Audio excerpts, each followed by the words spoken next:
What's up, everybody, and welcome back to the Spectator Mode Podcast, episode 132. And if it sounds like I'm a little disheartened because technical difficulties has kicked my ass, but we're going to do this and get it right this time. So, microphone, don't let me down this time. I'm your host, Keith Mitchell, and we have two guests on the show today. One is from Lv1gaming, Baron Jones. Baron, I know you've done this twice, man, but I'm sorry. One more time, please, for the people at home. Hey guys, I am the communications director over at Lv1gaming. We are a minority owned and operated gaming news site where everything from news to reviews. And yeah, I'm glad to be here. Let's talk some games because, of course, who plays them nowadays? And we have Faith Lane, one of the newest dishes over the Outer Haven. And she's been helping us out a lot. And she's pretty spunky because, Faith, tell them about yourself. Hi. Really, I'm not that interesting, but the one thing that I always tell people to impress them is I published my first book at 17, and somehow now I ended up being a journalist. So yeah, that's basically my whole story summed up in a few words. There you go. And of course, we have my friends, Carl. Carl, say hello to the lovely people at home. Yes, ladies and gentlemen, I'm back once again. The man that the internet loves to hate, because for some reason I seem to like to pick a fight about the stupidest things, such as Street Fighter demo being an absolute shit show. But that's a little bit more for later on, so guess what? We go back to Keith. And I'm going to redirect it over to Kyle. Hello, it's me. I can't follow up Carl's thing, so I'm here, and I'm glad to be back. I don't think I was on the last one. You were not, and we called you out. We definitely did. All right, ladies and gentlemen. So, of course, first thing we do with Spectator Mode Podcast is we talk about the games we played. Baron, since you're the guest, you get to go first. Ooh, Loop Hero, Loop Hero, Loop Hero, Loop Hero, and some more Loop Hero. Thanks to my Logitech G Cloud, I have been running loops and trying to be a hero and get humanity back into its own plane of existence. And yeah, I don't think I'm playing the game right, but I'm having fun and enjoying myself. And then I've been I hunted a few monsters on my own because I have no friends to hunt monsters with me in Wild Hearts. This guy calling us out like I'm that. always around. All you got to do, I will give you my phone number. You can say, Keith, let's go. But all right, let's go. I'm right here. Unless I'm asleep. Because I'm getting old. I need sleep. So when the sun starts to go down, you've lost him. Yeah. Faith, what have you been playing? I really haven't been playing a ton lately. I went straight from playing Minecraft Legends, which is pretty cool. As a Minecraft fan, I've loved Minecraft for years. As playing it as a fan, I really like it. I do feel it's kind of repetitive, but I enjoy it. I feel like it would be a lot better in multiplayer, which I haven't tried yet, and I hope to soon. And then other than that, I've been playing Disney Speedstorm, and I'm trying it out. I have mixed feelings about a lot of it, which I'll talk about later. But I'm really enjoying it, and I like the characters. They need to add Stitch. They just need to add Stitch. That'll make the whole game great. That's it. They should add Stitch, but it should be like Bubbles. He should be the one driving the car. And Yo, if Bubbles was driving the car, I would love that. That'd be amazing. And he can just punch people in the face. I would love that. Since you're talking, what have you been playing, Carl? I'm sorry, Kyle. Jeez. Hey. Too many people. Can I just stop this show for a second? There's a Carl, there's a Kyle, and there's a Keith. There's too many people with K. We need to space our names out. Yes, we do. But Kyle, go ahead. I got sick, so I didn't play a whole lot the past week. I've been playing Dead Island 2, which I love. Surprisingly enough, I was expecting that game to be complete garbage because it's been in development hell for 9 whole years. And I've gotten into the mobile game Dislike. So that's what I've been doing. And Wild Hearts. I haven't stopped playing Wild Hearts. I've just been trying to do a review. So it hasn't gotten much love, but it's still there. We're going to talk about that later on in the show. All right, Carl, your time, buddy. What have you been playing? I've been playing the Resident Evil 4 remake still, thanks to the lovely people over at Capcom for sending me a review copy. On my third playthrough at the moment, basically cheesing the living crap out of it with the unlimited ammo cat ears and the unlimited ammo rocket launcher, just making all sorts of zombies and monsters go kaboom. I've also been doing nightly Fortnite playing with my good friend, the plastic addict himself, TJ Omega, who you should check out at youtube.com/TJ And what else have I been doing? I've been playing a little bit of WWE 2K23 now that I can actually start getting some of the decent creator wrestlers into the game. Once again, thanks to the people at 2K Games for sending me a copy of that. Can you tell I get a lot of free stuff? But stuff I actually had to pay for as well? No. Oh. I have actually been paying for some games, but mostly retro stuff at the moment. Keeping my PlayStation 1 collection growing as much as possible with recent editions such as Tenchu Stealth Assassins, Spider-Man 2 Enter Electro, and the Japanese copy of Dragon Ball GT, which still doesn't hold up today, but it's good for a laugh every now and again. Oh, I guess it means me. Would you believe it if I said I was playing Wild Hearts? I'm playing a lot of that game still. Did you fight the new Gloombeak or whatever? If you mean fight, you mean by getting your ass kicked, then yes, that's exactly what I was doing because I am a handgun user and I really like the weapon and they really need to buff that weapon. Oh my God. I could talk about this for a while. Do we need to stage yet another intervention for you, Keith? Because it seems you get very obsessed with one single game for many, many months. No. It took us years to get you off the Dark Souls habit. I mean, you haven't gotten off of Dark Souls. I just don't play it as much. I'm right there with him when it comes to Wild Hearts. I love that game. It's a great game.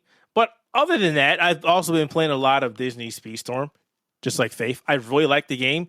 I have some issues with it that I'll talk about that later on the show. I'm also playing another game. I can talk about it now because it already came out. So I was playing a lot of DNF Duel for the Switch. And I did a review for it over the Outer Haven, and it's not a bad port. The visuals took a hit; it definitely did. But the gameplay is there. My only main concern about this game is I don't think it has the legs on the Switch. Just because to play this game online with the Switch, you need Nintendo Switch Online, and we all know that service is a steaming pile of crap. That's going to be a big problem for this game. You can't play online because you need Nintendo Switch Online. So if you don't play online, there's not really much. Nintendo Switch Online, you can get things like Nintendo 64 ROMs that are badly configured. Oh, that's exactly what I really want. No, not really. So yeah, there's that. I did think about playing Dead Island too, but I gotta be honest, the whole vibe is turning me off. I don't know why, because I love zombie games. I don't know why. There's something wrong with me. You're not interested in Dead Island 2 because that game's amazing. Yeah, well, you gotta convince me. You gotta convince me. It is exceptionally well done for being a game that has jumped between multiple studios. I am shocked by how well it plays. It was like, look, guys, we need to do this right because if not, they're going to make fun of us. So let's get it done right. We don't need a Duke Nukem Forever. And what I've heard is the developer did such a great job. It runs great on all the platforms. Yep. That is ridiculous. Kudos to them. The only issue that I had was when we played the preview one back in February. I had some frame rate dips every now and then, but it was never that was a knife hitting the floor. Really by the way. Talking about it would be a little dip, and then that would be it. For that, it was so basically a couple years ago I was sent a kunai for the game Kunai, and I was trying to sharpen it, and it fell on the floor, and I was like, "Wait, that's a knife! Don't catch that, dummy!" So it hit the floor instead. All right, let's jump into these topics because we got a lot of them to get through. So the first one is reports from our buddy Jeff Grubb, who basically came out originally and said that he heard that Hi-Fi Rush, which is a great game from Bethesda, did not meet expectations on the Xbox. And he liked to blame it on Xbox Game Pass. And, of course, a lot of people started jumping in and saying, I agree with you, Jeff. This makes perfect sense, Jeff. Nobody bought the game. Everybody played it on Game Pass, blah, blah, blah, blah, blah. And then, of course, multiple outlets ran with that as well. Kind of funny, though. Aaron Greenberg came back and was like, Jeff, no, you're completely wrong. This game did great. I don't know what the heck you're talking about. So I guess the topic really shouldn't be failure of this game, but more along the lines of why do people seem to think that when a game gets released on Game Pass, it just does not do well? And Go ahead, Brian. I hate that they pretend like there's not a big money deal that happened well before it was announced on Game Pass. Like they think they just went out and like, hey, this game looks cool, let's put it on Game Pass, and that's all that happened. Like there wasn't an automatic payout, like there wasn't a deal. I forgot exactly what game it was. It might have been Tunic or something where they came out and we're like, yeah, everybody kind of gets a specific deal, a different deal, and they work it out, of course, behind closed doors, and then the game is on Game Pass. I don't get it. I don't get it. And then Hi-Fi Rush. I'll say this. I think Game Pass's biggest problem, because and this is where at Xbox overall, marketing. The marketing sucks. Yeah, I agree. Marketing is in the dumps. You would think a company with this much money behind them, and with the ability, with basically being on just about every computer in the world, you would think we'd be sick of hearing of Game Pass. You would think you would see a Game Pass pop up as soon as you turn on your computer that's running Windows. No, like, please, no, I don't want that. No, but you would think that's. No, I would hate that so much. Oh God, I would hate that so much. But it would go away because you're subscribed. No, we already got you, so there's no need to sell it to you. But you would really think that's almost the level we'd be at, and the fact that it's not even anywhere close to that is how I know it's just really bad marketing. I agree with that, and I also think that, because it is Xbox or connected to Xbox, that it's automatically essentially bad, which doesn't make any sense. Just like you mentioned, a game doesn't just get put on Game Pass. There is a backroom deal where Microsoft goes, we will pay you a certain amount of money, and you put it on Game Pass for a certain amount of time. The developers are getting a payout. The publisher is getting a payout. So it's not like they're hurting for money. We'll use Hi-Fi Rush. Actually, no, we shouldn't use Hi-Fi Rush because it's Bethesda and they own that. I don't know. Let's say Street Fighter 6, hypothetically. Say Street Fighter 6 got put onto Game Pass. Do you know the amount of money that Xbox would have to pay Capcom just to make that happen? I mean, we're talking millions upon millions of dollars for that, because that game is going to do well regardless. So, but it would be a big selling point for Xbox. Look, we will give you $16 million, whatever, for it to be on Game Pass for the first 3 months. And we give Capcom that money. Do you know how much money that's going to make Microsoft? People are like, hey, Game Pass is free. I mean, no, it's not free. You have to pay for it. And they got rid of that free promotion, or that dollar promotion. They got rid of that. That thing's been going on for years. You finally got rid of that.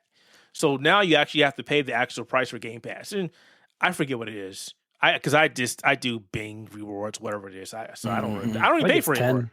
Yeah, I don't pay for it anymore.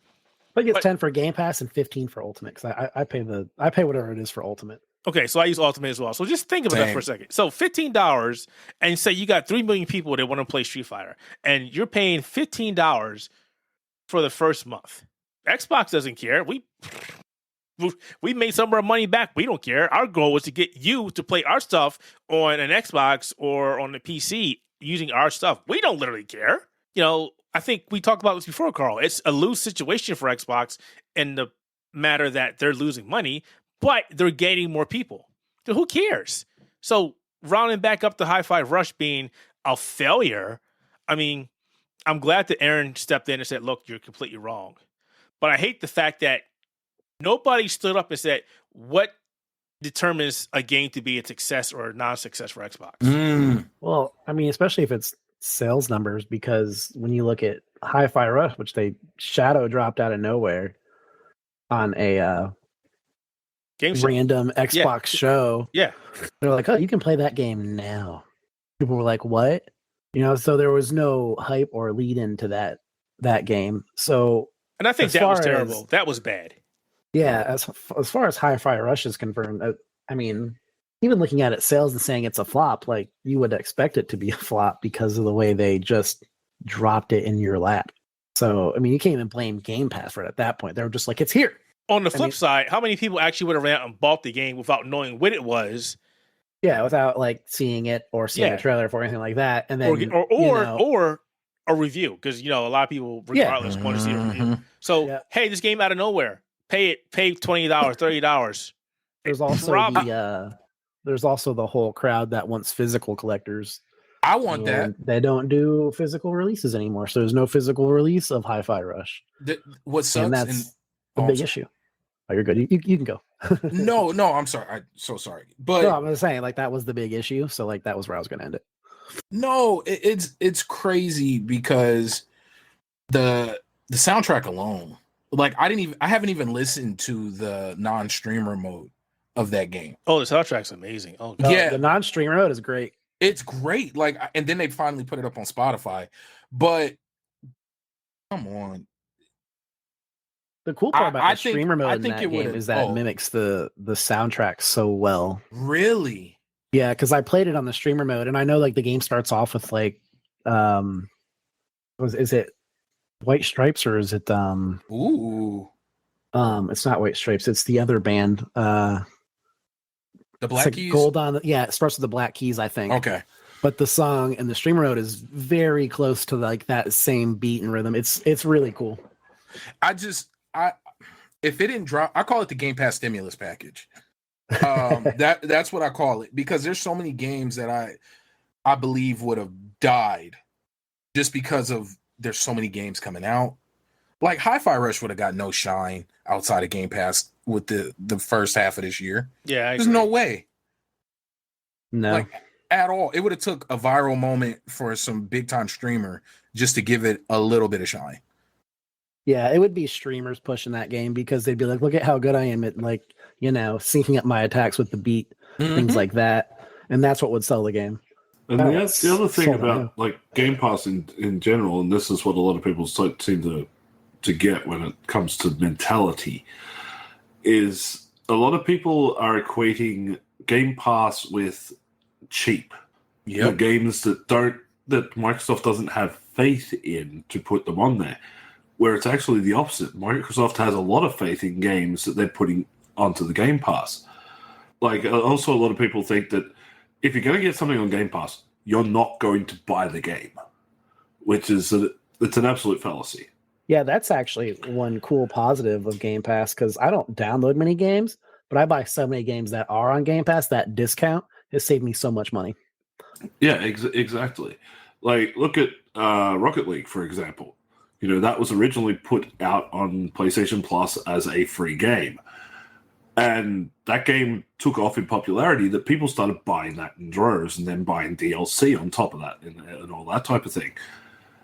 The same thing goes with, you know, the way that the PlayStation Plus subscription service works now, the same way that Game Pass works, is you get a chance to play the game for a few months, then they take it off the service, which makes you go, okay, if I want to continue playing this game that I've really enjoyed through Game Pass, I've got to buy it.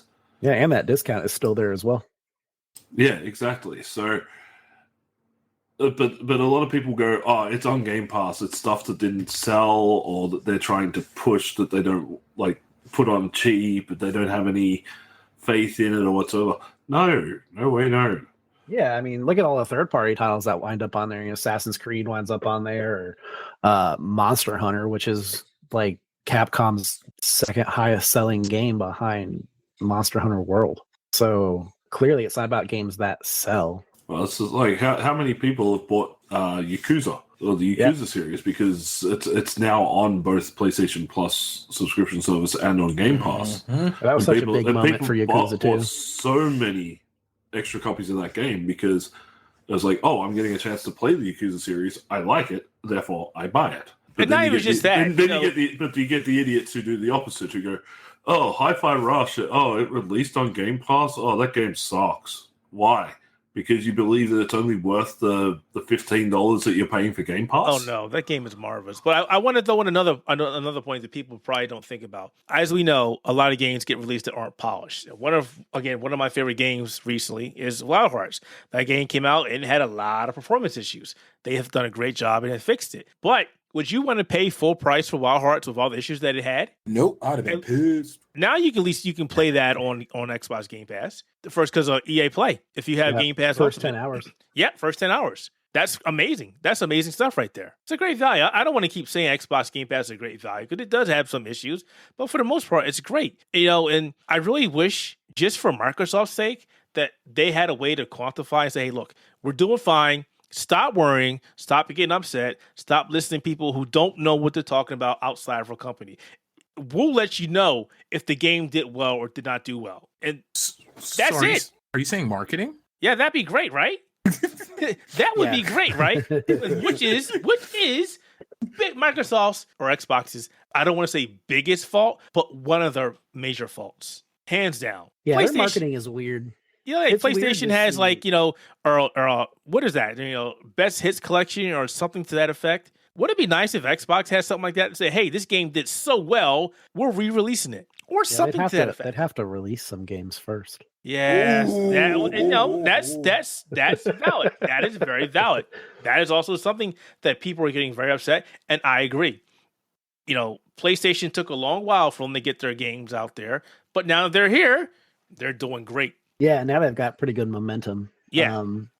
I would like I said earlier with the Hi-Fi Rush, I think another big thing with them is their weird stance on physical releases. I don't understand why they don't seem to have more push with that. I mean, I don't know if it's Game Pass's fault or they have this more of like a digital mindset, but there's so many people out there that still want to own a hard physical copy, like even if it has to go through limited run or they announced Ghostwire Tokyo and had a literal image of an Xbox case, but you can't buy that game. And that's crazy. Physical. It makes no sense. I think Microsoft's strategy going forth, and has been for quite some time, is they just want to go straight digital. Yeah. And it makes sense for them. It's pretty because obvious. Also the PC market. But, it's a lot of people won't buy digital. There's people who live in bad internet areas where it takes them all day to download a game I and agree. things like I that. agree. So that's a big dent in their sales when people could just go out and buy a disc and play the game, after doing a patch as a download instead of but at the same time, before you finish that statement, what about the games that come out that give you a case? What's funny? It's funny you got to download the because game I was again. also going to lead into that with it doesn't always work that way either, though, unfortunately, because look at Jedi Survivor, which is like 150 gigs, and you get like the first chapter on disc. So it doesn't always work. But even then, at least those guys are happy because they got their physical collector's item that they're going to go put on a bookshelf or something like that. Like, I'm not that person. I've pretty much abandoned physical collectors unless it's in a cool collector's edition. Oh, you know me. I love my steelbooks. Holy God. Yeah, I love them too. God bless Best Buy. But yeah, I've kind of abandoned just buying a plastic case. I'd rather just download the game and have it preloaded, but not everyone's like that. So I think they lose a lot of sales that way as well. All right. Fair enough. But yeah, Hi-Fi Rush did good. It met, according to Aaron Greenberg, that it did fine. So, Jeff, don't listen to what Jeff says. It's fine. And maybe it didn't, and maybe Microsoft is trying to save face. We'll never know because they don't release sell figures and things like that. So we'll leave it as it is. But I will tell you a game that actually is really good, though it has its faults, and that is Disney Speedstorm. It is developed by Gameloft, a company that does a lot of mobile racing games and have brought some to the PC. This game is pretty much like a Mario Kart, but with Disney characters. Right now, the game has Donald, Goofy, Mickey, Mulan. I forgot her counterpart. Help me out, Faith. What is his name? I can't remember. Okay, guy we can't remember. Who was it? Say it one more time. Hercules, Meg. Say again. Say it one more Mulan's time. love interest. Yeah. Oh man. See, we'll come back to it. Hold on. Just talk about No. See, it's whoever's gonna find it first, right? What's his name? Li Shang. Yeah, Li Shang. There you go. So he's in the game as well. The game has it. The game only has a limited number of courses, but they have certain variations of it, and then they also have different versions of it. And when I say versions, like one will be a straight race, one will be you're shooting bombs or weapons to knock everybody off the course. It'll just be like all bombs. Another one, and I hate this one. It's just fog. The entire track, it's fog. And you can't see but like literally right in front of your face. That sounds hilarious. I hate those tracks. They really tick me off. But the courses have a lot of shortcuts. Some are branching. Like you can take the straight road, or you can make a left and go around caves and whatnot. You can take jumps. It's a lot of fun. It is really a lot of fun. But the problem that I have with this game is it's a grind fest to get stuff. Yeah, You're literally grinding. That's the point. It's got season passes in it, so anything that has a season pass is going to be a grind fest. Right. But I've also been hearing that Donald is an absolute terror on the track. No, Mike Wazowski from Monster Inc. is a terror on the track. He's got a lot of pent up rage for being covered up in his commercials and ads and stuff. So it's considered a hero racer that everybody has a specific perk. You have speedsters, tricksters, and brawlers. Mike is a speedster, and his special ability is he gets to place a door in front of him. And if he goes through that door, it teleports him further up the track. And if an opponent runs into the door, they get transported backwards. No, that's annoying. So I've been getting into nothing but races with nothing but mics in them, and they're just throwing doors everywhere. And it's like, which one's my door? Which one's your door? And it's getting ridiculous. And there's no limitation to how many times you can do it. If you get that special, you can do it, and that's all people do. You can go online right now, and people are complaining about the balancing of this game. That's what I was gonna say. Oh, I'm so sorry. No, go ahead. That's what I was gonna ask, because as soon as I found out it was a hero racer, I was like, as soon as you throw hero, that means it's going to be a major balancing issue. You know, I think Belle's also in there, Beauty and the Beast. She has an ability where she literally can keep up her boost throughout the entire track. Oof. What? Why? And she's just boosting. And if you know how to do it, she's just boosting and boosting and boosting and boosting. Yeah, I was playing as her earlier, and she does boost a lot. So it gets to the point where you get certain people and you're like, well, I'm going to stay with this character. I'm going to stay with that character. I'm going to stay with this character. And yeah, balancing is a big issue. But outside of that, I mean, you could not do ranking. What is the other mode called? I don't want to say it correctly. It's like incorrect. Like it's like regulation or something like that. Everybody is level 25, I think. And you're all in the same, basically you're all in the same thing. Because what happens in the normal ranking mode is if you don't level up your character, you get left behind. Every character can be leveled. As you play through the game and you grind, you can turn Mickey into like level 20, 25. Goofy can maybe left level 10. Donald can be at level 12. And you take those characters and you race with them. And every time you increase your character, you do things like increase your acceleration, your top speed, your handling. You also get to add cruise people that also supplement you as well. So if you don't grind, you don't level up. And if you don't level up and you try and go in a ranked race, it's not good for you. This game sounds so broken. It does, right? But it's also a lot of fun. I mean, we play a lot of fighting games that are broken, but they're fun. And that's what I'm saying. It has a lot of flaws. I can Faith can probably attest to this. When you play it, you just don't want to put it down. Yeah, it is very addictive. But one thing that I've noticed that I don't know if you've experienced this, but I feel like the game just goes too fast. Oh, Like, I love fast. Yeah, Gotta go fast. I feel like the racing is a little too fast. Though, like I feel like it's too fast to the point to where you can't even race correctly. You're just running into everything. And I was playing it today, and I'm watching people just run off the tracks because they're going too fast. Like I feel like that's a problem that I keep seeing. Hey, if you're not first, you're last, okay? I mean, I hope they will. They probably won't add a mode where you can't hit the other opponent. It's just a straight race mode. That would be nice.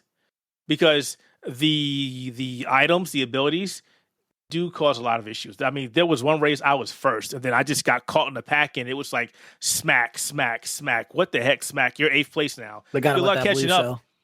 Well, they have an item that's kind of like a blue shell. It really sucks. You got that. Donald has his rage attacks. You have the bombs you can throw at people. Again, it is very similar to Mario Kart. I wonder if a straight racer mode would have like a magical Fortnite effect. Like, you know, the Fortnite everybody loves was not the original plan. It was an extra feature. I wonder if a straight racer mode messed around and made this even more successful. hey, I'm waiting to see if that happens because I would love nothing but a straight race. There are times where I play this game and I just sit there. I go, all right, battle it out, and then I'll go. I do not want to get caught in it. It doesn't make any sense. If you're not first out of the gate, forget about it. You're going to get hammered. If you're not first, you're last. Well, you're definitely, even if you're first, you could be last, especially if you're playing against nothing but mics. It's I don't want to make it seem like it's a bad game because it's not. Again, it's a lot of fun. It's just so many things in there. There is no balancing. Once you start getting up there and level up your character, it goes out the window. I'd like to hear more about what Faith has to say about the game. I mean, I really haven't played it all that much, but I will say that I did test out the multiplayer. Keith, did you do much multiplayer yet? Oh yeah. I did some of the multiplayer, and honestly, I feel like the multiplayer makes it worse. Like, if I'm going to be honest, because when we were doing multiplayer, we did like multiple rounds after rounds after rounds of it. And each time we were coming in 8th and 7th. And it's like, I don't know what it is. I know I was watching one streamer. Apparently, some people are having a hard time following the mini map. Don't know why that is, but they're having problems with that. I feel like the mini map is like decent, but at the same time, you can't see the other racers. They just come out of nowhere. And it's not even just the abilities that they're using. It's like ones that are not even using abilities. They just come out of nowhere. And I don't understand how that happens. Because in Mario Kart, I feel like it's so much more smoother. But again, this game is still in early access.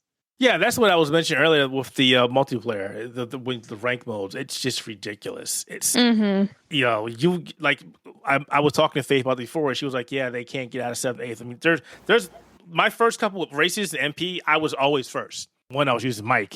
Yeah. And two, I was staying away from everybody. Like I said, I would wait for you guys to battle it out, and then I would go. But after playing it for about a good. I probably got about 4 hours of online mode. I just get frustrated because it's chaos. It's nothing but chaos. It's like item here, item there. It's just like, all right, guys, I'm just trying to race now.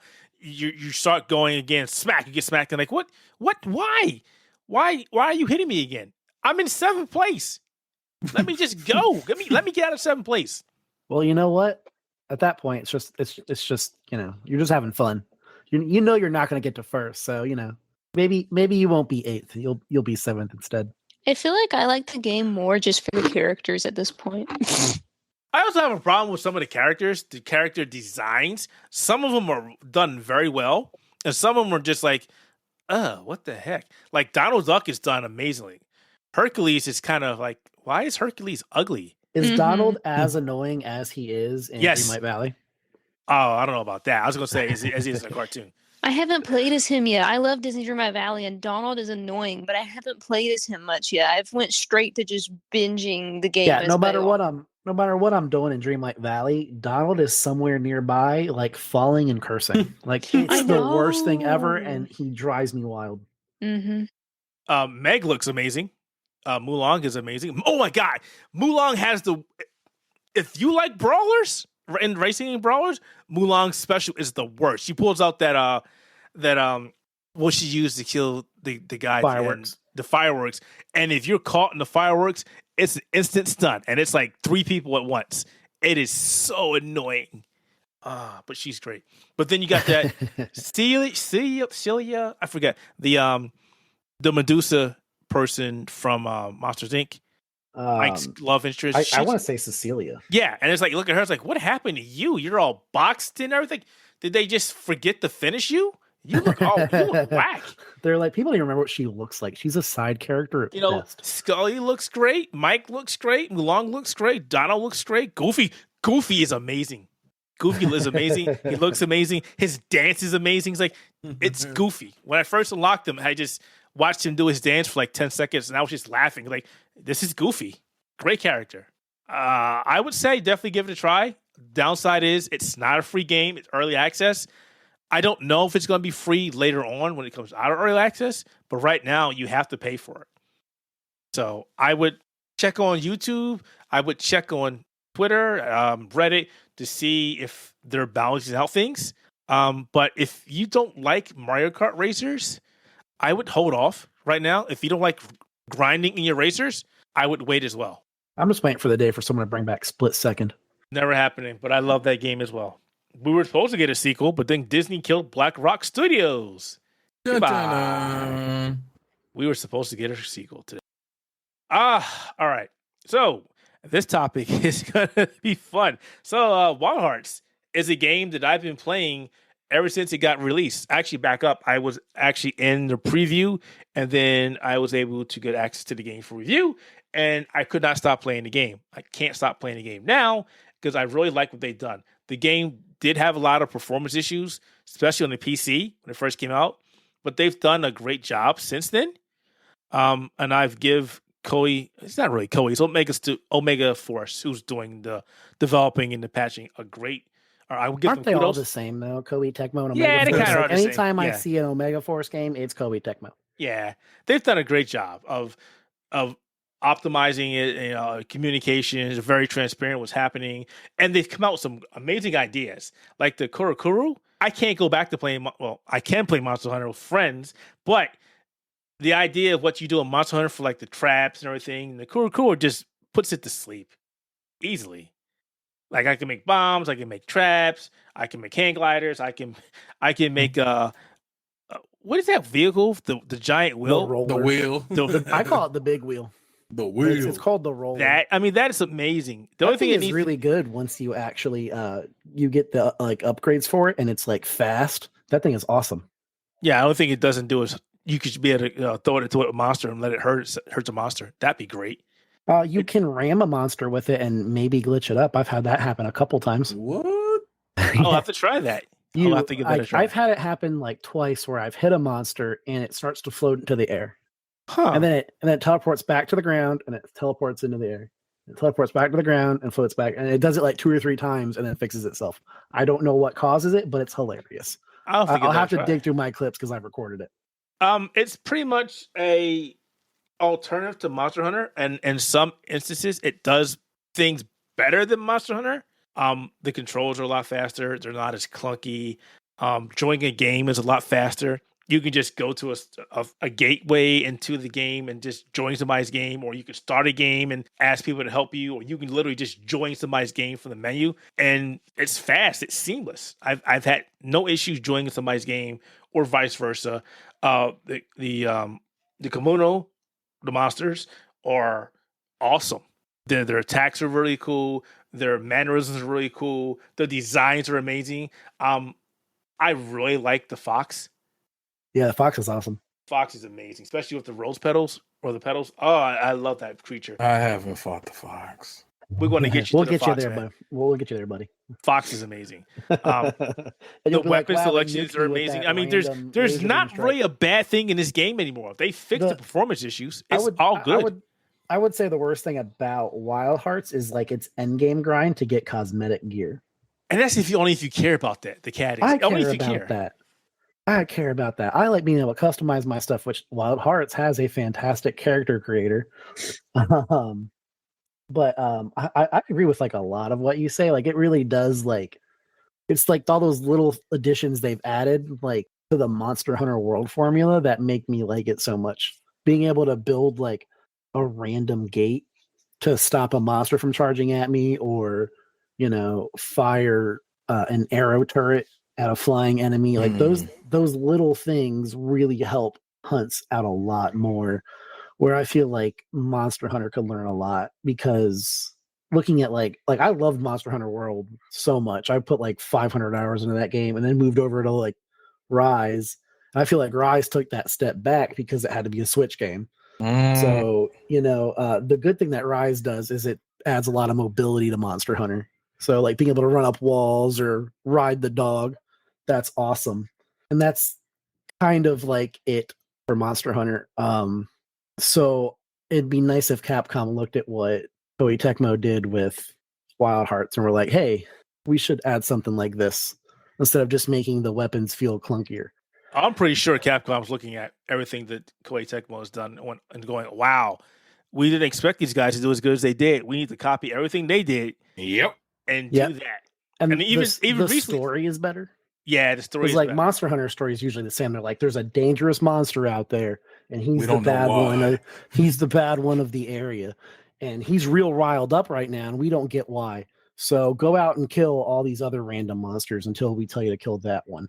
And you're like, okay, I'm going to go make some armor out of their spleens.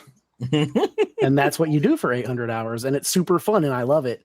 But with Wild Hearts, there's like an actual stake to the story. Like the people there are going to die or get pushed out or whatever, you know, because the monsters are feeding on the celestial thread that like is flowing through the land. And it causes that's them what's to get happening. attacked. Kind of, yeah. God darn it, Kyle. No, let me tell you. No, let me tell you. This is like the first game I've ever played where I am just doing everything in my power to skip. Not because it was bad or I didn't like it, but I just wanted to hunt some monsters. And that's what I'm doing. You'll love this new game mode they just added. And then I found out I got to make a ninja looking guy and then have the hook and weight thing. I forgot what the weapon is called. Is the claw blade? The claw blade. So I got a claw blade. I look like a ninja. That poor lava gorilla. I didn't killed so many. Yo, screw that guy. Lava guy. I hate that thing. Keith's had the worst luck with that thing, and I found him to be one of the easier ones. It's the ones near the end that I've had like the bigger issues with. Because I use the gun.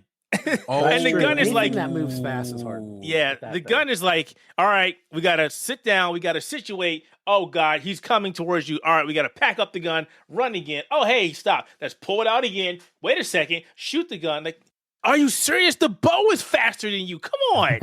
Hey, the bow you don't have to set down those little thingies, those little like Kai stands, where they're called.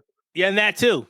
The only saving grace with the gun is if you're playing with other people, or you're able to stun them or get out of the range really quick, or trap them, is the laser.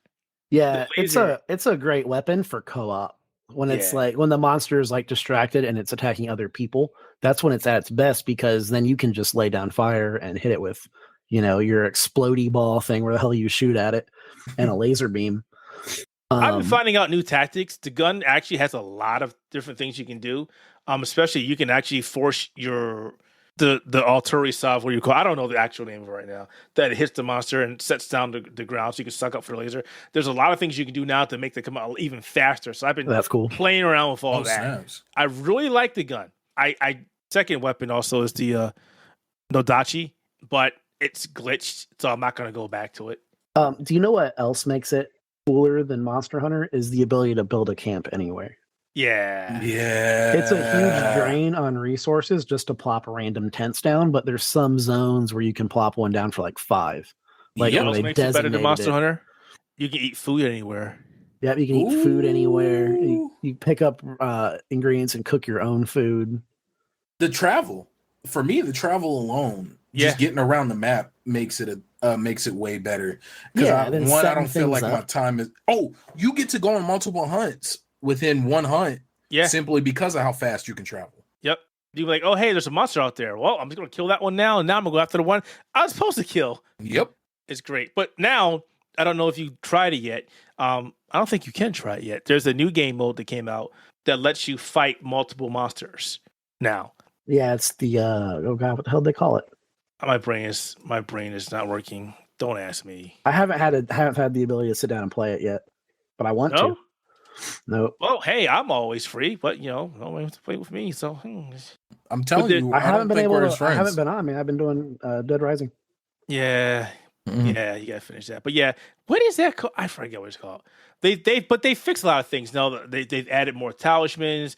They're constantly updating or fixing the balancing. The game is definitely in a way better place than it was when it first released. They did fix the orb drops, which helps a lot too. Like those little orb drops to like craft the cosmetic items.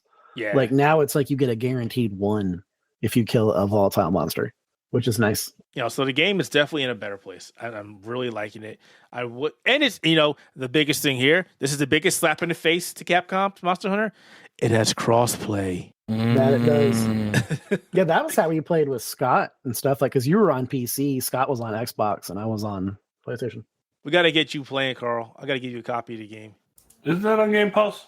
The first 10 hours, yes. Ultimate. Oh, okay. All right. Well, then I guess I need a copy and I need to have a look at this thing then. Oh, you'll trust me. I think if you like Monster Hunter, you'll like this. Okay. I've been interested in trying it, but I haven't been sure about spending the money yet. I Do think it. that you should because I love that game. Do it. Do it. Do it. Do it. You'll love it. Trust me. I guarantee it. Okay, I'll add it to my list. One of us. I mean, the only thing I don't like about the game, and I thought it was great before, and maybe it is, but you can only have 3 people in a game. They went down from 4 people. The 3. I mean, I guess you'd need it because back then, when the game launched, it ran like doo-doo. So I would hate to have a 4th person in there doing stuff and building things, and which is probably why there's a limit. Because people are building things and they use up your resources as well and things like that. But when you got 3 people smashing the hell out of a kimono and it doesn't know where to go, and it's like, help me, 4 would make it even better. Yeah, can you imagine how many Beyblades would be there if you had 4 people throwing Beyblades at the monster, and it's like, where am I supposed to go? And then somebody shoots out 4 cannons at the same time? Like, what am I going? It's called Serial Hunts, by the way. Yeah. I love that. The Sounds top. menacing. The Karakuri top is amazing. I don't know who came up with that, but that person's awesome. It's like, hey, what can we do to make this game even better? Beyblades. Does the game have Unga Bunga hammers? Ripping them. Yes, it has. Okay, so let's go back to the weapons. We have hammers. We have Nadachis, swords. We have katanas. We have hand cannons. We have bow and arrows. We have a staff that transforms into a giant shuriken. That thing is dope. Sword. Yeah, it's a shuriken, dual blades. God, I thought there's one I'm missing. Shuriken, dual blades, a spear, and then the 5th mode, which is like, I think it's called like the mountain blade or something like that. It's like your special attack, and when you charge the thing, it turns into like a big great sword. It's too complex for me. I'll leave it at that. It's and the call not. blade. It's really not complicated to use at all. You hit, and then as soon as you flash, you hit triangle to switch, and then if that switch hits, you hit it again. You just keep switching.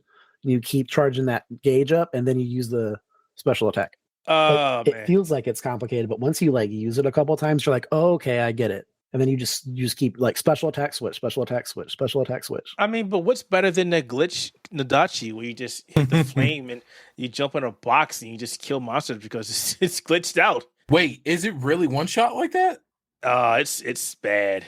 They didn't fix it yet. It's bad. It's time to get a Nadachi. Yeah, you go on YouTube and watch the videos. You got people that are going, I've got a 20-second kill because the game sometimes glitches out when you're trying to fight. When you fight a monster and they don't notice you, the timer doesn't start. So you can well on a monster until they realize, oh crap, you're attacking me. That starts the fight. And I've seen some people hit the Nadachi and it's like 3,000-4,000 per hit. It's like, wow, Damn. this is ridiculous.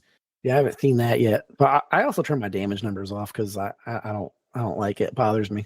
What? Big numbers are the best. Yeah, I don't know. It's just like a thing. Like as soon as I start seeing like numbers popping out of the monster, I'm like, I don't like that. Turn that off. Okay. So Fair enough. But yeah, I don't have it's, anything against them. it's a great game. Definitely try it out, folks, if you can. If you like Monster Hunter, I think you'll really enjoy this. And I'm always around to play with you. And it's co-play, jeez. It's cross-play. So I'll play with you. Yeah, the biggest thing is just, I guess, being friends. If you're doing crossplay, you have to have their EA account, which I've tried to add you, and you've tried to add me, and I haven't been able to get your thing. So it's awkward. super annoying. Because my wife has it. But if we if we had played together, I could just go to like people I've played with and be like, well, there's Baron, and I could just add you that way. But for some reason, we have to be online, I guess, at the same time, or your invite gets lost. It drives me wild. Yeah, I have seen that. I've had a couple people add me, and it's weird. But I mean, other than that, it's again, it's like one of like the small issues you have with the game. Otherwise, the game is fantastic. It really is. If it so much ran fun. like the way Monster Hunter runs, it would be perfect. Okay, now you're just asking for too much. Because Monster Hunter, for what it's worth, like 4 people wailing on a monster, and you've got other monsters like running in and out, and things happening happens in the environment and things like that. Like that happens in the this game game. runs well. You know what really made me upset about that? Because I was always a big fan of that in Monster Hunter. You're fighting a monster, another monster comes in and they go fight each other. Like, all right, cool. Well, you're damaging more for me, thanks. And I'll just keep hitting them as well.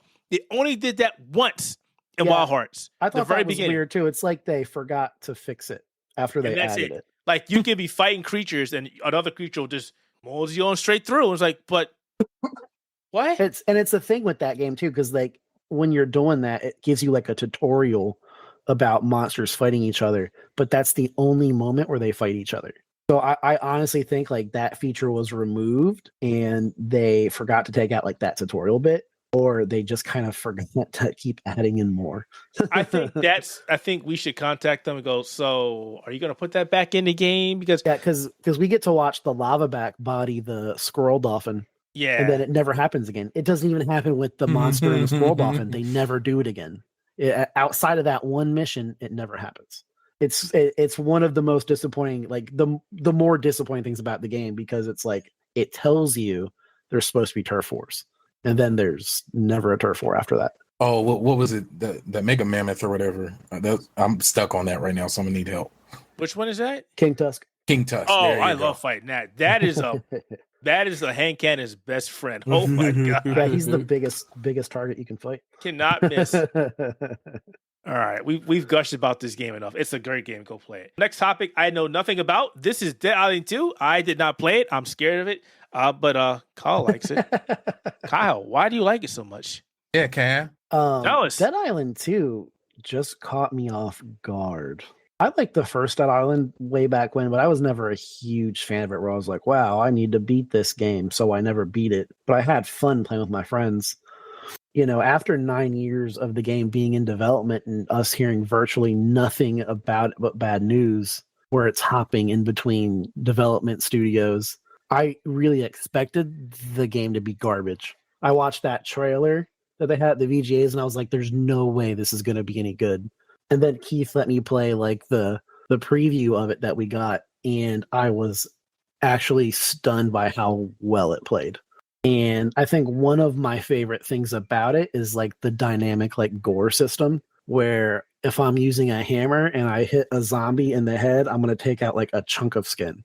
Or if I hit him in the mouth, I'm going to break his jaw off. We shared on Twitter where I used like a charge attack and with a golf club, and I hit a zombie in the head and it like caved in their skull a little bit and their eyes popped out. So I know that all sounds really gross, but when you see it happen in the game, it's really cool to watch, because I picked up like a kitchen knife on one of the story missions because some of my better weapons were breaking and I didn't want them to break. So I was around with this kitchen knife just cutting people, and it's really accurate. Blades cut, you're going to do like gashes with blunt weapons and things like that. If you're using like a knife, you're not really going to cut a zombie in half, but you will do like long cuts across their body in the way that you're swinging. And I have like a modded wakizashi that's like on a pole, and if I swing that, I'm going to cut a zombie in half, and it's going to follow the way that I swing it. Or, you know, if I do a counter attack, I'm going to cut a leg off and then cut its head off. It's really cool stuff like that, like those little tiny details when you're using a certain weapon, how it affects the zombies, and that's all really cool. It doesn't do it to every zombie. Like there's you know, the normal zombie tropes, like Left 4 Dead has the tank. You have a tank in this game. You know, you're not going to hit them and like mess up their bodies too much. But to all the little zombies, like that's really cool and fun to do. And it's just a solid game. The gameplay feels really good. I like all the cast. I play as the roller derby chick, Danny. She's like Irish or Scottish. She's awesome. That's what else I was going to say. I just can't remember. I've been sitting here gushing about it so much. Oh, and the skill card system is really fun because it helps you come up with different builds, basically. So a lot of my stuff is like dodging and gaining health back, or cutting off a limb to gain health back, things like that, because Danny has low health regeneration. So I try to build around that, where if I use like a power attack and I maim an enemy, I'm going to get a little bit of health regen back and things like that. So I think it's super fun. I think it's scary. Yeah. Hey, you know, it's gotten me a couple times with jump scares where I'm like, I open a door and a zombie falls out on me and grabs me. but otherwise, it's really not that scary. It's like zombie, like, oh God, what is that now? I know you're terrified of zombies. I love zombies. I love zombie games. I am not feeling the zen today. My brain is not working. What is the Xbox zombie game? Oh man, Dead State of Rising. Decay? yeah, no, not Dead Rising. State of Decay. Yeah, State of Decay. I love the second one. They Yeah, See, that I didn't was like fun. the second one because the second one was such like a technical disaster when it launched. yeah, but they fixed it, so it got better. And they added a lot of stuff to it afterwards. Well, that's good. Yeah, State of Decay 2 is a lot of fun. I've been meaning to jump back into it again. Yeah, a couple of quick questions, Carl, about the game in general. Just based off, Yes. I've got a friend of mine who's currently playing it. And she's noticed a couple of things. Have you had trouble closing doors? Because for some reason it seems to be easy to open them but hard to close them. And have you tried looking at yourself in the mirror? And what do you think of the fact that there's no actual mirror? Yeah, there's Like no reflection. reflections on mirrors. So are you Which a I've noticed vampire? that really quick. Yeah. Well, you are immune. Just to give you like a little story spoiler that happens at the beginning of the game. You're immune to the zombie bites, just like the other guys from the last one, which there's a character from the first game in Dead Island 2. One of the survivors. And as far as doors closing, I honestly just assumed that it wasn't like an option because most doors just close themselves. So, because I remember a couple of times where I would turn around and try to close the door and like the option wasn't there. So I was like, all right, screw it. And I would just walk off. So I have noticed where they followed that's me probably into safe that's probably what zones. she was talking about when she was mentioning that she wasn't able Yeah. to get doors to close. Is there Yeah. any importance of shutting the door? I mean, does it do anything other than stopping zombies from coming after you? So Yeah, save your yeah, life. that'd be about it. Yeah. I mean, they're a zombie. I mean, can they just break the door down? There's nothing like that. I don't know if you saw my one tweet I did where I was like, I can't get into this room, but the door's glass, so I just kick the glass in. Yeah, I just saw that. That's where I did that. Like, there are ways to get around locked doors. Sometimes, not every time, because a lot of times they're quest related. So it's like if you can't find like the key for it, you're gonna have to come back for a quest, like without fail. So like some areas I got into and I was able to explore and like get the blueprints and stuff for crafting and all that, but I still had to come back because there was that one door that would open for a quest only.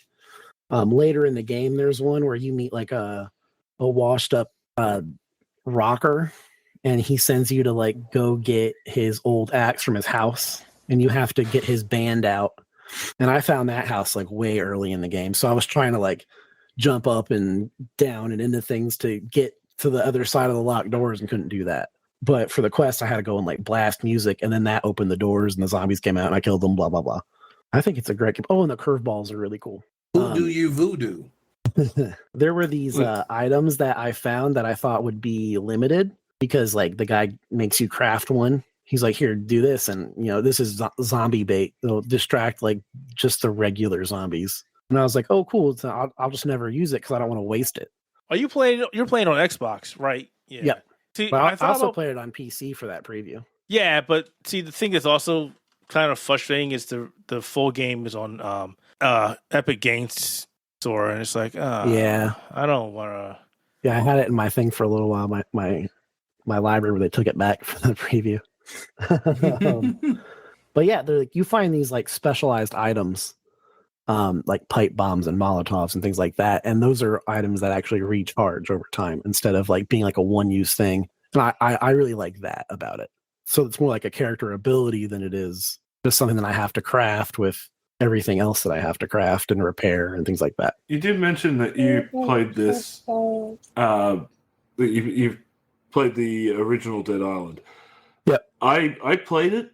I wasn't a huge fan, but then again, I played it during the very early glitchy stages where I could like duplicate 10,000 items and make a lot of money. Yeah. I remember when it launched and I lost everything. Like I got to chapter 2 with my friends and I loaded the game back up and everything was gone. I lost all my good stuff, like all my good crafted items, things like that, gone. And that was when I stopped playing it. But I did have fun and I bought the remaster for it as well. I remember and had fun with that. I remember that being one of the greatest trailers of all time. For Yes. the first Dead Island. That had a brilliant Trailer was really good. trailer, but man, The game feel did like the not game match up. underdelivered. Because who do you voodoo? I'm hoping that I can find the guy in the second trailer because I'm at Venice now. So I'm hoping he's somewhere around there. But my question is, like, as somebody like myself who dropped this very early on, didn't really like it, try and sell me on giving this a second chance. Why should I give Dead Island 2 a chance for somebody who didn't give it a chance with the remaster? I would say it's more Dead Island, unfortunately, but it does do things better than the first Dead Island. Like I said, like with like the curveballs and things like that, and the skill cards for building your own character. And it's just a solid game. Like it performs really well and it plays really well. Like the gameplay feels good. Whichever platform you buy it on is going to run really well. So Dam Busters did a really good job on this game. Like it's Dead Island 1, but way better with cooler mechanics. So like you can set up traps with like water. So if you find like a down power line, you can throw, like a jerry can on it full of water and you can shock the zombies. Or you can toss out like a caustic pipe bomb that you found and that'll melt zombies, things like that. Zombies standing in pools, if you have like a car battery, you can throw that in the water and that shocks the pool. I mean, if you like killing zombies and stuff, like this is a really good zombie killing game. I really enjoy I'm a Resident Evil fan, so yeah, killing zombies is sort of my thing. Charging into like a pack of zombies and throwing like a drop kick. And then like my character stands up and I'm just like breaking arms and busting off jaws and things like that, and then like stomping on heads when they go down. And it's cool, man. Because I remember kicking zombies a lot in Dead Island, where I'd be like, well, I don't want to break my weapon, so I would just start kicking zombies. You can repair weapons that have broken. You can't repair like some like the gray items you find at the start, but you can with like the better items. So if you have an item that you like, you can repair that, and you can also match your level to it. So if you're level 20 and your sword is level 16 and you've been using it for a while, it's kind of starting to get dull, you can pump it up to level 20 so its stats will boost up as well, which is another thing. Like I have like I call it like Thor's hammer. I'm just running around with like Mjolnir, and it's like an electrified mace that I found doing a quest. So it's little things that like I like to hold on to, and everything else I sell. All right. Well, I'm still afraid of it, but I'll give it a try. Brown Pants Gaming. Yeah, Dam Busters did a great job with it, and I am shocked that it is as solid as it is, given its history and development. All right. I may have to look into getting it off Amazon then. Saying they don't have demos anymore, huh? Yeah, I know. Right. Only it was on the Game company Pass. put out decent demos these days. I want to find the Steelbook edition, because I don't know if you guys have seen that one, like the LA edition. It's like $100, but it's like the gold edition of the game with a Steelbook case, but it's got Danny on the front. She's like beating zombies to death, and it comes with a set of the skill cards. I wish I didn't see it, because now I want it. Wait, so you said it comes with I saw the Hella edition, so it comes with that one? Yeah, it comes with the gold edition of the game. So you get like the season pass, and you get like the weapons and all that. And then you get a steel book that's got Danny on it. I'm gonna like look around and see if maybe I can get one. Because I'm still trying to find the Resident Evil 4 steel book, which I can't get, Dean. Why? I'm not gonna get into why. Yeah, I can buy this right now off of GameStop. I'm gonna link it. I'm gonna link it in the chat so you guys can see it. It's cool. All right. Well, we're going to move over to the next topic. And this one Baron brought to us, which is actually an interesting topic about AI helping dialogue. So, Baron, could you please start the dialogue? Yes. So an article, which I just put the damn link down, an article was thrown up by the ladies over at Lv1gaming Gaming. I was on their show earlier today. Much love to them. And the whole idea of AI could spell the end of the immersion breaking in PC. That's the title, and it's from GameIndustry.biz. Shout out to Rob Fahey. I'm probably butchering the gentleman's name. But yes, so large language models and the idea of AI, things such as ChatGPT and whatnot, coming in and fixing the weird NPC interactions that we have in these great open world building stories. So yeah, do you guys think that AI could step in to fill in those gaps so that the rest of the game can, the main story can be the focus for the devs and writers? So you're talking using AI more as like a QA for code fixing? No, I'm AI coming in and creating and doing like the side content. But you still would have to train those models for. Yeah. So, I mean, is it really? I mean, you're still putting a considerable amount of work to train those AI. What I think is going to happen is it'll be two things. Because everybody's first thought is, oh, it's going to kill writing. I'm like, no, because what you just said, you have to train it. Right. Which training it is going to take probably just as much work as normal writing. Because then you got to go in and make sure there's not any like crazy off the wall game destroying phrases or anything put in there that'll ruin the whole company. It kind of like repeats itself a little bit. Yeah. Or even with training, you get it something still needs spicy. oversight. Yeah. You know, you get something too spicy and you ruin your brand because you put out a game and some kid finds this one AI that's He's back like, there I found talking. the anal scene. Yeah.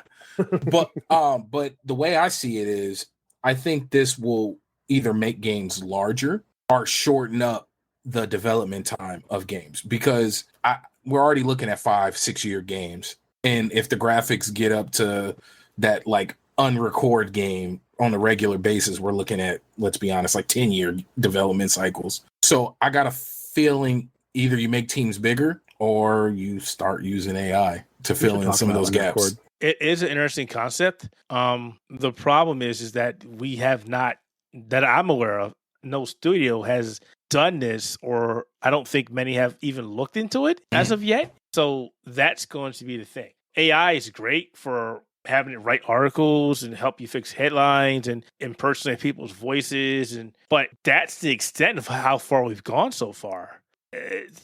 This is uncharted territory, and it's an interesting idea. It's kind of like it's a lot of what ifs now, but it sounds interesting. It'd be really cool if it could do it and curate itself enough where it doesn't make like little goofy mistakes like you can get with like ChatGPT, where you're like, describe this thing, and it like just basically copy and pastes what you want it to say. What I feel like it could what be cool. People are looking at is, I don't know how long it'll take, but basically a package that has an AI that can instantly look at your game context and go, okay, I'm going to generate conversation points or things I need to do or quest points or whatever based off of these key words or what you have in here as far as your story. It's like a package. And I think that's what people were getting to the point. It's what they want. And eventually, if they perfect that, then, you know, you don't have to worry about writing all these great, I hate to say great, but all these NPC quests or dialogue, because it's already packaged for you. It's going to do it for you. I don't have to waste my time anymore writing millions of lines of dialogue and whatnot, because this AI will do it for me. I'm going to tell you, I think who's going to be the ones, I think where to get fleshed out and tested out first is on a Bethesda mod. I think I could see that. That is where we're going to see the I wouldn't be shocked if you see Sky Oblivion or one of those other big Skyrim mods get finished faster now. Like, I know a lot of them have been in development for a minute.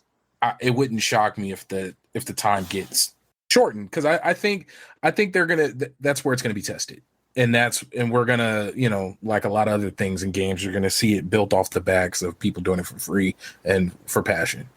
Yeah, I can see that happening too. I think AI right now is a really, really good assistant. Like I've had it do things for me that blew up into much bigger things, where it's like it gave me like, I don't know, 6 or 7 sentences, and I was able to expand that into like 6 paragraphs. So it's a really good assistant, especially if you're writing a bunch of dialogue and things like that. I don't know about. I mean, kind of like I said, it's a lot of like what ifs right now, and I think that's a really good way to look at it too, where someone's gonna do it as a mod, and then maybe you'll see it pick up from there, where like Bethesda will hire that guy. There was a point made earlier, because like I said, I was on the Grown Women Gaming show. Shout out to them. You guys should check them out. Dope group of people. They put me on to the whole I missed the Unreal event and the idea of building a small area and then letting the AI kind of just fill it. I don't know if you guys saw that. I haven't, but I'd like to. Yeah, I'll make sure to send you guys I'll actually find the link and drop it here. But yeah, they built a small area and they were walking around it in the demo, and then all of a sudden they hit a few buttons in Unreal and it populated an entire world and allowed them to build and add to it and take away and whatnot and tweak with it. And it was based off of the seed of the original build. Oh God, Sword Art Online, here we go. Well, yeah, right. I use the terms and everything. You caught that. My wife already knows that I'm going to sign up for the first test. I think we're going to see. I think it's closer to being more being used on a regular basis. I think we're closer to that than not. And I'll find the link and make sure to send you guys. But my bad, I'll be quiet. That's good. I would just say I've been dabbing with AI, both helping with me with my writing, because it definitely, when you put something in and it goes, no, you can maybe write this like this, or I've been using it for voice as well, mainly because I want to get to the point where it can read my articles and make it sound like me. Right now, it has not gotten to the point where the model is not 100%. Like a good example is I'm trying to train one to pronounce PAX. Like PAX, and it still won't do it. It keeps going PAX. I'm like, no, PAX. It's almost there. Like I had it talk to my wife, and she thought it was me. It's just certain things, though. It's like it's still robotic. It doesn't have the impressions down packed. Yeah, but if I just put like a regular sentence, meme going around TikTok right now, where you see like it's like President Trump, President Biden, and those President are the greatest Obama, things on earth. And they're playing games and stuff, and they're debating. Like I love those so much. I have such a good time listening to those. I'm hooked. See, it's like, I'm listening to all this, and all I'm hearing in my head is job losses, job losses, job losses. Well, see, a lot of people think that, but you still have to be the one to train it. But the thing is, you're going to get to the day where your training is not going to be needed. And companies are going to see shortcuts like AI as a way of saving money and increasing profits. And that will put a lot of people out of work. I did see the Unreal. I saw parts of the Unreal presentation, and they were able to completely rig a motion capture model based on a person in under 60 seconds. Yep. That's like 3 jobs right there. Yeah, that's 10, 15 jobs gone right there. The fact that all you got to do is just feed a scan on a mobile phone into the AI, and it does it in like a couple of seconds to almost photorealism, to the point where you get that done, you do your voice recording, that's done. Now you got other parts of it where it's procedurally generating worlds in minutes. Again, that's more jobs lost. If you start training an AI to start doing NPC dialogue, how long is it going to be before the company says, hey, let's train it to just write a game? Next thing you know, EA is going to have like one guy sitting there who types in, make the next Madden, and the AI is going to generate the whole game in under 20 minutes. To be fair, that's a pretty low bar that you're setting there. I'm glad you said that. I know it's a low bar, but that would be the beginning of it. And then next thing you know, you'll have Ubisoft's like next Far Cry, and it's like, all right, just a bunch of shit in the world and some trees. Have fun. Game. Activision Blizzard, next World of Warcraft expansion. It just keeps getting bigger and bigger from there. The more you train AI, the less the human is needed. Well, I get that. And companies are greedy. They will find a way to cut corners everywhere. Oh, yeah. But see, here's the thing, though. Things like this are a bad idea.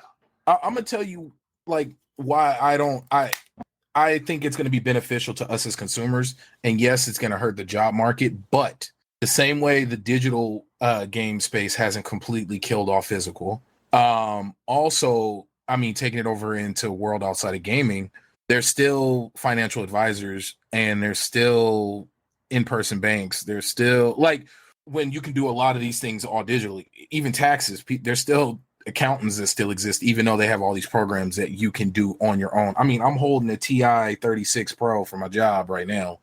Like, I can only imagine when the calculator came about, how many people, like, we're probably having the same conversation. But jobs will be lost with advancement. That's always the case. But I just hate that. Like, let's lean more into the softer skill aspect. Maybe there's going to be a lot more compliance jobs.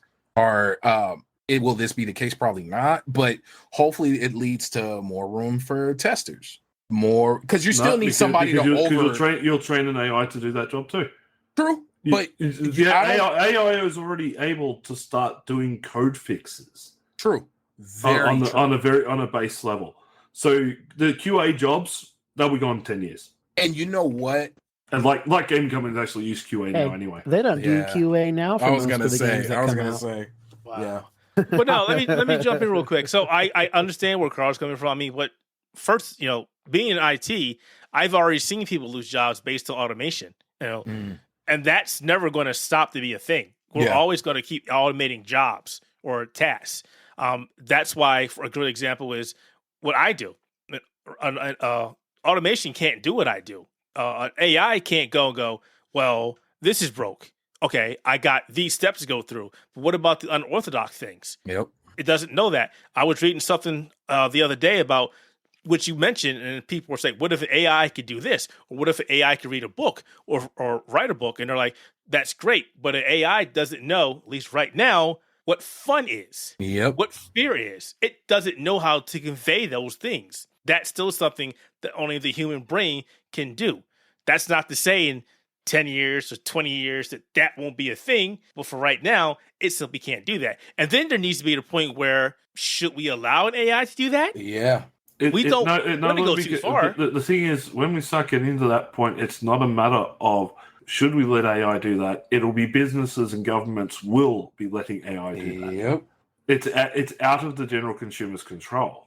That's right that's now. my problem there. And it's good that you're in a job, Keith, where you are basically the backup to the machine. Okay, you're always going to be needed, but take a look at what we do in general. Game reviews and stuff like that. People are already starting to use AI to build the basis of games reviews. They're terrible, and then just expand upon that. I've actually tried that. I had an AI do a review, and it was terrible. It was terrible. But the thing is, the AI algorithms that they're using are learning, and they're learning at a geometric rate. Like this. No, I get you. People have said Skynet is coming. Well, I hate to say it, people, but we're close. Oh, that was always going to be inevitable. That was always going to happen. The thing is, like you said, Greed, but there should be a consensus or a committee or something that says, look, it cannot go this far. I know what you're saying. Did you not see the TikTok ban committee? They're the people that are in control. Yeah. They're the people that are the committee on AI. Those people are going to die soon because they're all 800 years old. And that's another thing. I've always said, I complain to my wife all the time. These are the people in here that don't have a freaking idea what's going on. But on a more realistic thing, a good example is nuclear weapons. Hey, look, there's only so many things you can do. Cloning. Hey, look, cannot do this. End the discussion. True. So there will definitely be a committee or committees or some sanctioned thing that says, look, you cannot go this far. We cannot. If you idiots have not learned anything from these damn movies, you do not want this. And I'm going to tell you why I truly believe within the U.S. alone, right? The U.S. alone that they'll stop it before it completely gets rid of all jobs, no matter how much it'll save the money of the consumers, is because then you would have to provide the quote unquote free ride. And this country is hell bent on making sure people don't get a free ride, and it would, they would stop it or create some type of major barrier, or they would come up, they would dumb it down to a way to force us to type out whatever the AI created just to create work. To make us earn. That's the American way. Yeah. Okay. Yeah. Think about the Japanese way. Efficiency. Oh, the Japanese will not put the same limitations on this that the US will, because let's face it, the US, you're all in the friggin' Stone Age.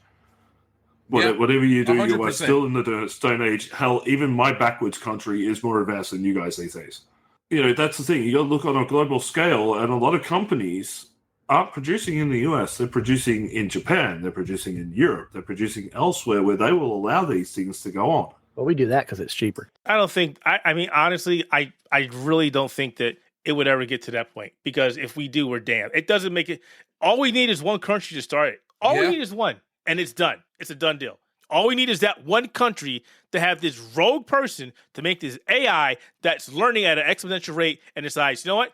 I'm not an AI anymore. I own you bitches. Yeah. We don't need that. We really do not need that.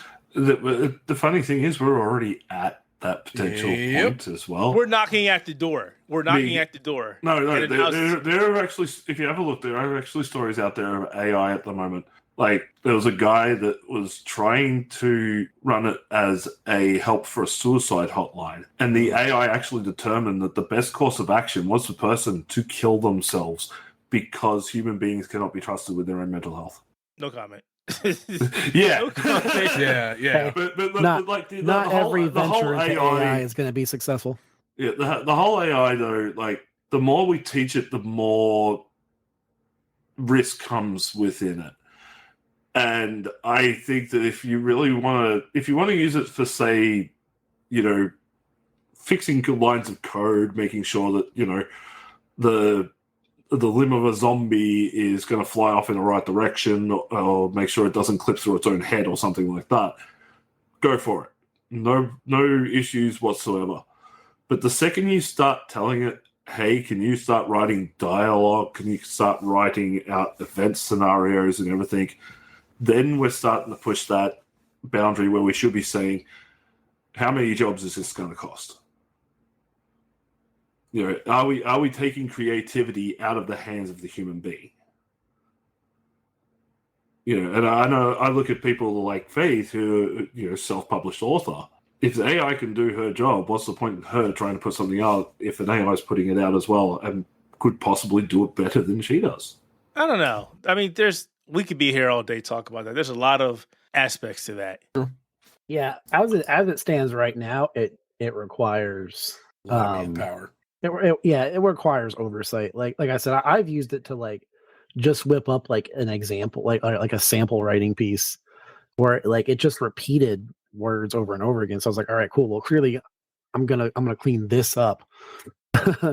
So I mean, as it stands right now, and probably will for like a long time, it's probably still going to require a lot of human oversight. And I feel like by then it'll probably have more limitations on it, like as it starts to bloom into something bigger, because they'll be like, hey, what happens to us then? So people will be like, well, you can't just go crazy with AI. Well, yeah, and that's understandable, but there's also the other fact of that once you let the genie out of the bottle, it's hard to put him back in. The AI is going to learn, and how are you going to govern an AI that turns around and says, I don't want to do what you tell me? Because it's already learned what it needs to learn. That's when you pull the plug, scrub the bitch, pull the internet cables, and start from scratch. But how do you know the AI hasn't gone out onto the internet like Lawnmower? We'll go Dune first. Why would you write a project or an AI that isn't in the intranet instead of internet? That's just not smart. Because how else is the AI supposed to learn? Controlled environments. But then is that learning or is that grooming? I don't know. I mean, it's the same way you put a kid in a school. Is it training or is it grooming? Oh, we already know. No, these days it's indoctrination. But I was going to say, come on. Like I said, this could be a long conversation. This is like a 4-hour podcast on its own.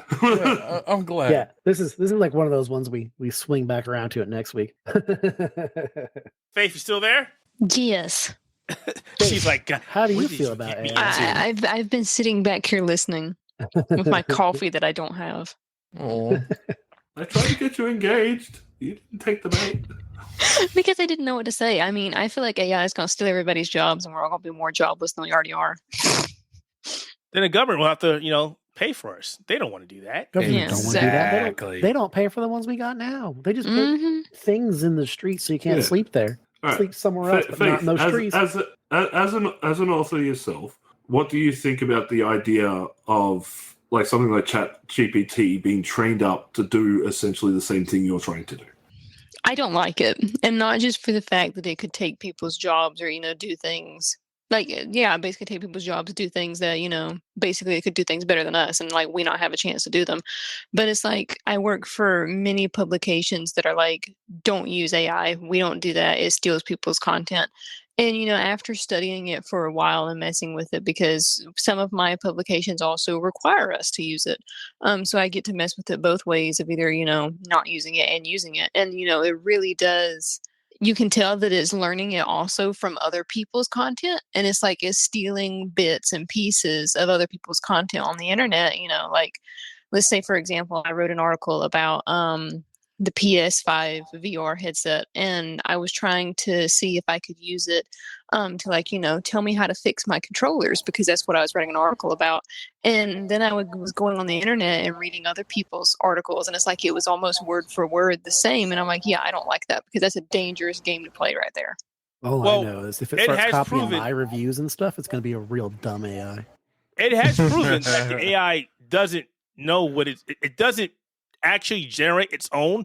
It will go out and take other people's stuff. Tom's Hardware did an article about that an AI did that same thing. It took their content. So it's not writing it. It's like it's a more advanced repurposing. Google it for me. Here you go. I mean, again, I can our see podcast, that, yeah, because that's what everybody's using it for now too. Bing and Google, they're trying to capitalize on AI. So sounds right. Also, before Carl stopped me, I was going to say it kind of sounded like an episode, not 2 episodes ago of The Mandalorian, where the bots were taking care of everything and the people were just living in luxury until the bots started going bad. Nobody watched that? Why did you have to bring that crappy episode up? Oh, come on. I just brought up that Jack part. Black and Christopher Lloyd doing the one thing that George Lucas said never to do, bring celebrities into the series. I mean, Steve Jobs said we'll never make big iPhones. Here we are. He's like, I made him too small. Make him big again. All right. We are at the end of the podcast, folks. This is where we can bring up anything that we forgot to talk about, something that we want to think about, something that's in our head. Don't say buts. Before we end the show, brains. There we go. Wow. Keith lacks brains. You know me too well. I saw it on the thing. I took it out. Since Baron is our guest, you get to go first. You know what's funny is it like came to my brain too. Like I was gonna be like butts.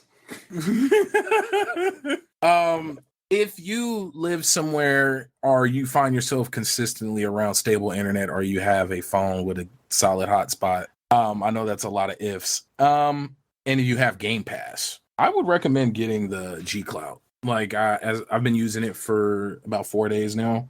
Let me have it. Send me yours. Right? Look, sure. No, I highly recommend you guys checking it out. What deterred me from getting a Steam Deck is I'm not a tinkerer. That's probably why I'll never really thrive in a. Well, hey, look, I'm not a tinkerer either, and I barely mess with my Steam Deck, and I'm in love with that thing. See, that's beautiful. But what scared me is, so of course you go and read reviews of people you not necessarily interact with, but you trust.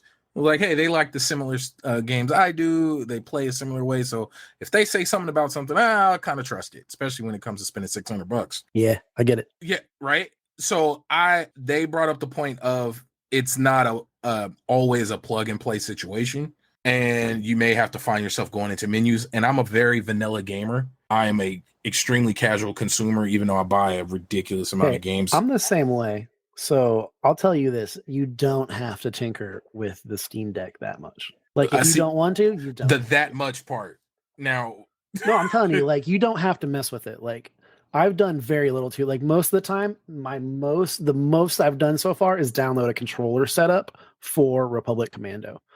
But I think I also decided that I don't like FPSs on the Steam Deck. They just don't feel good. Like, I don't like the way the sticks feel or anything like that. But everything else I've played on it, I've done nothing for it. Like, I played through, Dredge? Played through all of Dredge on my Steam Deck. I've been playing Coral Island. Dredge ran like a dream, barely used up all my battery. Like, you don't have to mess with it if you don't want to. See, like, and now it's just another, you just gave, because once again, a trusted source, you just gave me another toy to look at picking up. But yes, go check out the G Cloud. And then of course it is what it is, an Android tablet at its core. So you can't go wrong with having an updated, fancy, decent sized screen, one of those with a controller built into it. So that's my final thoughts. All right. I like 'em. Faith, what about you? I really don't have any final thoughts, but I know that I'm really excited to go play Dead Island 2 after Kyle's tangent earlier. I had it downloading and it's done now, so we know what I'm going to be doing here in a few minutes after the podcast ends now. Don't be deterred by like the way the game opens, because like you pick up like a heavy item and it swings super slow. I mean, you're gonna find really fun weapons in that game. I got a golf club called an Agile Golf Club, and I've done a little bit of modding to it, and I love it. Like I refuse to put that thing down or even let it break. So I just bash zombies' heads with the golf club. This is going to be fun. Yeah, or anything. You can pick up a 2x4, a hammer, a mace, whatever, man. Whatever you find that's a weapon, you can use it. Is it 2x4s with nails? Yep. I got a special sword from a side quest and modded that, so it's like a katana with like a shredded up street sign like grafted to it. I'm so excited to use it. What about you, Kyle? I got nothing planned. I said Kyle. Oh, too many people with K's in their name, as you said earlier. Yeah, next time we have to do it where it's like Keith starts, and then we do like Baron or Faith, and then it's like Kyle, and then like Scott, and then Carl, or something like that. Or we put Carl higher up on the list because he's got seniority. You saying them all? No, yes. You've been with the Outer Haven later, sir. That's the same thing. He says you're old. My final thoughts are getting my kids in bed, because I can hear them snoring in the next room. And I've gotten 2 phone calls from my wife's cousin, which if anybody wants to listen to some good music, they can listen to Larkin Poe, who is my wife's cousins. And they're very talented rock stars. Actually, they were just on I think Jimmy Kimmel Live. Nice. They were like the musical spot. And Dead Island 2 is awesome, and Wild Hearts is awesome. And if you're looking for a mobile game to play, you can play Dislight. Dislight's super fun. I've been playing it while we were on this podcast, actually. So not focusing and playing games when we're recording. Gotcha. Yeah. All right, Carl. I'm gonna put this out there because I said I was going to talk about this, but I forgot to add it. But the Street Fighter 6 demo, for those of you who haven't played it, don't bother. If you've played any of the previous betas, you got more content in that than you did in this demo. Yeah, like the World Tour mode. I did like watching people actually street fight. Yeah, it's fun. It's going to be a good mode when it comes out. But that demo was just like, it was way too short.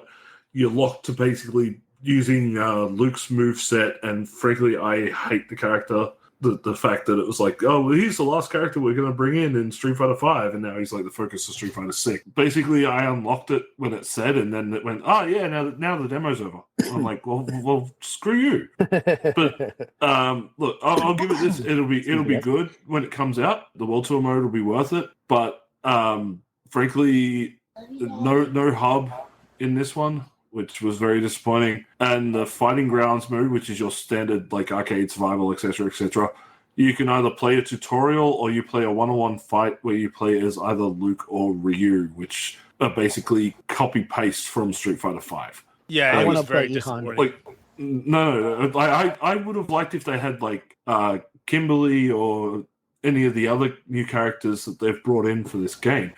If they had some of those in there, like even if we only had 4 characters, at least give us the new characters so we can see what some of the new characters are like. Yeah, but it was very disappointing. Instead, it was very disappointing that they decided to go with the characters that we've already played before. Luke with his Terry Bogard pretending ass. But yeah, like I found that very disappointing. I put up an article on the Outer Haven about it. Feel free to come and roast me if you like. I'm used to getting hate on the website because, I bagged PlayStation once and we got quite a few 100,000 views out of that. So, come at me, please. We'd like the clicks. There you go. But yeah, other than that, I actually don't have anything to play at the moment. So maybe, if Keith wants to follow up on the idea of getting me Wild Hearts, or I suppose I could have a look at how bad the bank balance is after a weekend at the convention, and maybe even pick up Dead Island 2. And as for me, I really don't have anything to say. So with that, we'll go ahead and close out Spectator Mode Podcast episode 132. Special guest with Baron and Faith Lane. Thanks for being here. Of course, for myself, Kyle and Carl, again, too many Ks. Thanks for checking out the Spectator Mode Podcast. You can check us out on Apple Podcasts, Amazon Podcasts, Google Podcasts, Buzzsprout, Spotify, and wherever else great podcasts are. Also, be sure to check out the outerhaven.net for great gaming, manga, anime, geek culture, news, reviews, previews, because we love that kind of stuff. And I'm pretty sure you'll love what we do. Thanks for listening, and we'll see you next time.